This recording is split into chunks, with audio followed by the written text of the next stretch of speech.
Hey there, neighbors and naysayers. November 8th, 2025. I tried to say 18th there. It's the 8th of November. There's a song that says that. Um, just started bale grazing. I got everybody over here about 9:30, 10 o'clock this morning. From the other side of the farm, we had lots and lots and lots of polywire alleyways built to get here. Had to sort some steers and heifers off. Actually, I guess it's the heifer behind that one. She just made the cut. She almost got to stay as beef, but and that's a same year calf there, but or heifer there, but sorted out steers and heifers that still need to be processed. That heifer got saved by the grace of God because another heifer started getting high-headed on me and was trying to jump stuff, and she was marked to stay, and she gets to go for beef, and this one gets to stay. The problem with this heifer is she lost her ear tag, so I got no idea whose mother this calf came out of, but obviously she did all right, and she grew fine, so that's the kind of heifers that we want around here. We know 50% of her genetics, and that's the bull, so oh well. We got plenty of cows out here that we don't really know parentage on, and they do fine as long as they raise a calf. That's good. So yeah, first day bale grazing. These cows have been on unrolled hay, and they've been getting a large portion of last year's hay. Now they're getting 2025 hay, and so they jumped in and ate some on these bales. They're getting one bale of 2024 hay with every three. I don't know that you can see all three bale rings. There's one there and there's one here, and the other one's way up there in the field. But on average, they'll be getting about a half an acre of grass a day. Of course, this is a switchgrass field, so not a whole lot of good stuff out here, but it's kind of a good transition field to go from all hay to getting a little bit of grass.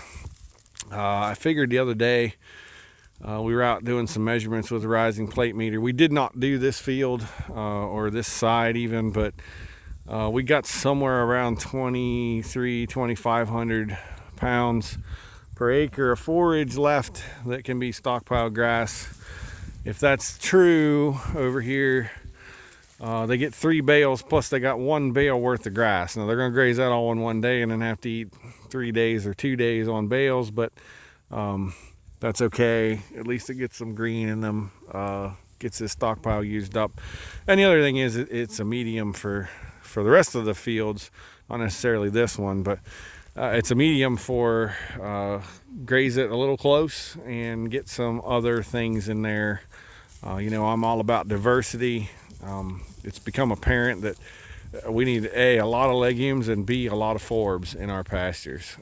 We have a hard struggle with fescue anyway, but we got to try to get some more forbs and legumes out here for production purposes, but also for soil health purposes. So been kind of geeking out on soil health the last couple weeks. Some things have come to light, and want to take some soil tests if we get a chance. Test some fungal to bacterial ratios, but also some soil health tests, and I'd like to do a total nutrient test too, just to see what we got. But for this field, because it's switchgrass, we're not worried about seeding as much, but what we are worried about is we want them to graze all of the tall fescue as close as possible. They're not going to eat this stemmy switchgrass, and it's not going to hurt it even if they did.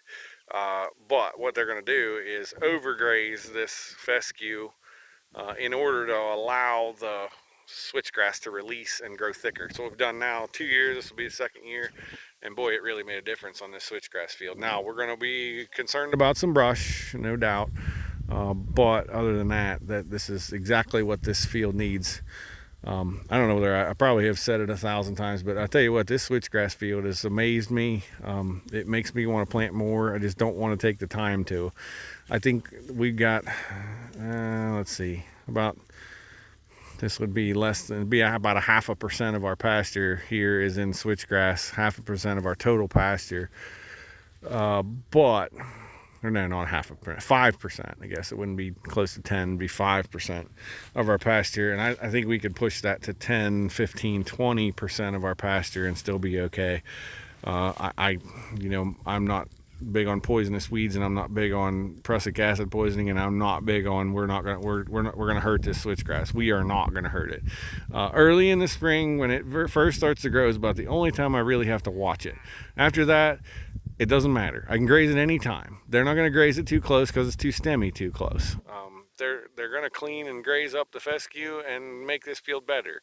I don't want a whole farm of it, but I'd love to have 10-20% of it because it really makes a difference with the amount of quality. Now this year we need to get back to it faster because it was too tall when we came into it, and we had some eye problems because of that. But other than that, it's great. So anyway, bale grazing 2025 has started. I'm kind of excited to have them out here. They're so much better when they're out on grass and away from the sacrifice area. Wish I could go up there and plant some things in the sacrifice area, but the only thing I could do is broadcast some rye on it. I can't get the diversity because I can't get anything that's going to grow through the winter and also broadcast it. I'd have to get the drill to do it. Outside of that, if there's any other thing to talk about, it's that we're moving the steers we sorted off, and I call them steers, but there's a whole lot of heifers. There's only one steer in that group. We're sorting them, sending them over with the sheep. We're going to graze them through the winter with the sheep. We figure we got enough pasture for that. It's going to be tight. It's going to be tough. That's why we were doing the rising plate meter tests here this week.